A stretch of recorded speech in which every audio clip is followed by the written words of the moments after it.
कैथी 2 एक Tamil action crime thriller film है जिसे लोकेश कनगराज ने लिखा और निर्देशित किया है, जिसमें कार्थी मुख्य भूमिका में है। फिल्म में हाल ही में रिहा हुआ एक कैदी अपनी बेटी से मिलने के बदले में जहर खाए पुलिस वालों को अस्पताल पहुंचाने के लिए समय के खिलाफ दौड़ता है, जबकि उसका पीछा कर रहे अपराधियों से बचता है।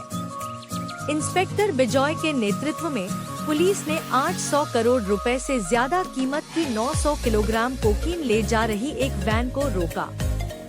वे नशीले पदार्थों और उससे जुड़े लोगों को कमिश्नर कार्यालय में रखते हैं।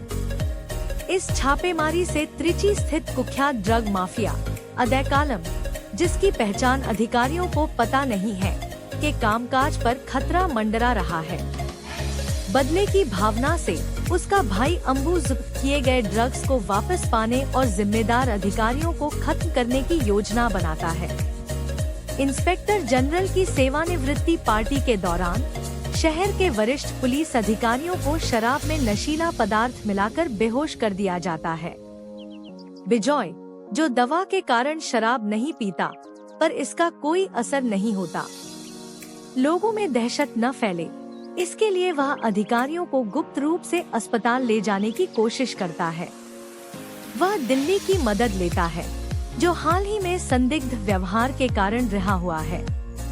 वह अपनी बेटी अमुधा से मिलने की इच्छा का फायदा उठाता है, जो एक अनाथालय में उसका इंतजार कर रही है। पार्टी में कैटरर कामाची उनकी मदद करता है और वे उसके ट्रक से अशक्त अधिकारियों को ले जाते हैं।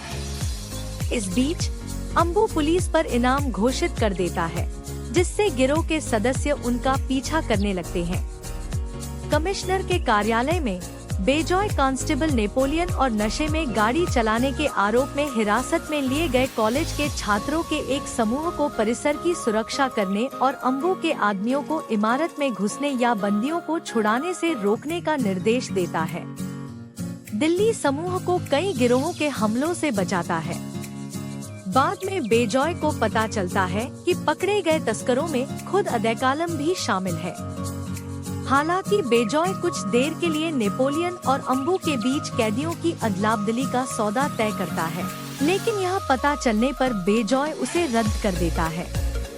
अंबु कमिश्नर के दफ्तर में घुसपैठ करता है, लेकिन छात्र उसे वश में कर लेते हैं। जैसे ही दिल्ली, कामाची और बेजॉय बेहोश अधिकारियों के साथ कार्यालय के पास पहुंचते हैं, अंबु का भारी हथियारों से लैस गिरोह, जिसका नेतृत्व उसका लेफ्टिनेंट टिप्स कर रहा है, उन पर घात लगाकर हमला करता है। पालपंडी, एक भ्रष्ट अधिकारी जो ठीक होने का नाटक कर रहा है, दिल्ली को चाकू मार देता है और बेजॉय परास्त हो जाता है। बेजॉय के मुखबिर एजाज अहमद को टिप्स मार देता है। दिल्ली ठीक हो जाता है और हमलावरों को हरा देता है। बेजॉय और कामाची को बचा लेता है और पालपंडी को मार डालता है। कमिश्नर के कार्यालय में वापस अंबु एक छात्र को फांसी देने का आदेश देता है, जिससे नेपोलियन उसे अग्निशामक यंत्र से वश में कर लेता है। यह देखकर अदैकालम बदला लेने की कसम खाता है। दिल्ली एक छिपे हुए रास्ते से इमारत में घुसता है और छात्रों को भागने में मदद करता है। इसके बाद वह और नेपोलियन नशीले पदार्थों को नष्ट करने निकल पड़ते हैं। उन्हें एक जब्त की गई M134 मिनीगन मिलती है और वे इसका इस्तेमाल अंबु की सेना को खत्म करने के लिए करते हैं। एक डॉक्टर बेहोश अधिकारियों को होश में लाता है और नारकोटिक्स विभाग के क्षेत्रीय प्रमुख स्टीफन राज को उसकी संलिप्तता के लिए गिरफ्तार कर लिया जाता है। बिजॉय दिल्ली को धन्यवाद देता है और उसे बेहतर जिंदगी का वादा करता है। दिल्ली अमुधा से फिर मिल जाता है, जिसे उसकी परिवीक्षा अधिकारी नलिनी लेकर आई है। आखिरी दृश्य में जब दिल्ली, अमुधा और कामाची एक नई जिंदगी की ओर बढ़ते हैं, तो जेल की कोठरी से अदैकालम यह जाहिर करता है कि वह दिल्ली को निजी तौर पर जानता है।